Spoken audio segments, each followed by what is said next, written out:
Steve Forbes. You know, Steve, this train wreck of an interview on CNN where this stuff about Israel came out, you know, Biden is being called out of touch. Steve, also in that interview, Biden tried to topspin his record 19% inflation, saying, quote, Americans have the money to spend.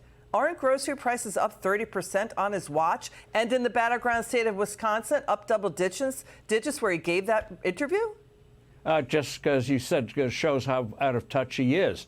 And he tries to make people believe the inflation rate was high when he took office. It was 1.5%.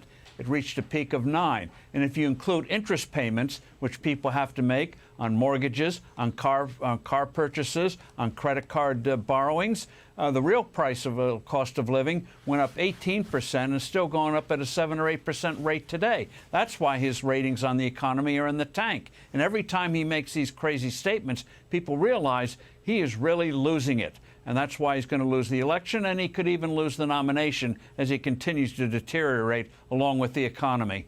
So, Steve, let's watch what happened in that interview. And then we want to get your reaction to a small business owner in Wisconsin. Watch this. Grocery prices are up 30%. That's a real day-to-day pain that people feel. And it's real. But the fact is that if you take a look at what the people have, they have the money to spend. Voters, by a wide margin, trust Trump more on the economy. They say that in polls. With less than 6 months to go to Election Day, are you worried that you're running out of time to turn that around? We've already turned it around. Look, you look at the Michigan survey. For 65% of American people think they're in good shape economically. The polling data has been wrong all along. It's just a lot more challenges for any business owner these days. Yes, everything costs more. I feel like it was better, easier for me 4 years ago. I think he's making a terrible mistake. You know, it may not be, if he doesn't win this race, it may not be Donald Trump that beats him. It may be his own pride.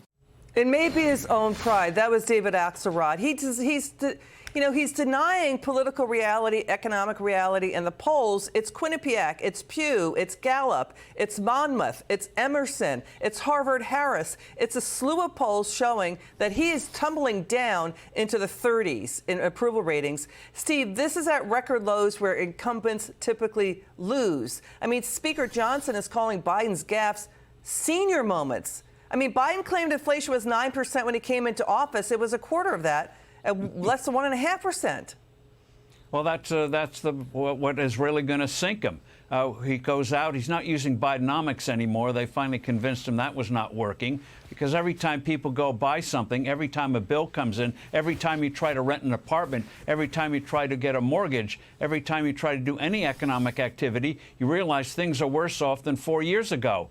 And they're making it worse with regulations, not letting you buy cars, traditional cars. They want to do away with that. So everything this administration is doing, whether it's a better quality of life, like air conditioners that work or washing machines that work, dishwashers that work, they're against putting on crazy regulations.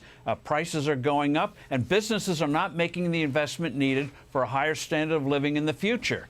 So there are real headwinds out there, and this guy's oblivious to it, sitting in his shelter, basement, or whatever it is. And the American people sense it, and that's why he's going to lose, and that's why he has these terrible ratings. Things are not good, Joe. The economy, is it in stagflation? I mean, the last read, 1.6%. There's a long list of Biden's failures. It's the economy, inflation, U.S. energy, Afghanistan, Iran, Israel, his border collapse. You wouldn't be surprised if people have PTSD from under this White House. Well, the fact of the matter is everything he touches turns to you-know-what, starting with the Afghanistan withdrawal, which showed Putin that he thought he could get away with by invading Ukraine. You know that the Chinese are watching what we're doing with Israel. I think it was Kissinger. Henry Kissinger once said, it's bad to be an enemy of the United States, but sometimes worse to be an ally. And the Israelis are finding that out today at their moment of need, existential threat. This guy wants to pull the rug out from under him and help the terrorists, a terrorist invasion. He's helping these people. It just is bizarre, craven. cowardly and profoundly wrong. A final word, Steve. What do you make of him saying the White House wanted to delay the announcement it was stopping weapons shipments to a multi-generational U.S. ally, Israel, by the way, which is surrounded by 450 million people in 22 Arab nations. Israel is a population of 10 million. So what do you make of, basically him saying that, I'm not going to tell the American people I'm delaying the weapons shipments to Israel until after I make a Holocaust remembrance speech, as if that was going to paper over the problem? He's trying to do it both ways instead of having the courage, like a Franklin Roosevelt, who took tough steps to prepare America for World War II, and other presidents who made tough decisions like Lincoln. And that's what leadership is about. And then he never explains to the American people what's at stake in Ukraine, Israel, and elsewhere. That's why he's floundering. The American people are disgusted with him. Got it. Steve Forbes, thanks for joining us. We appreciate you.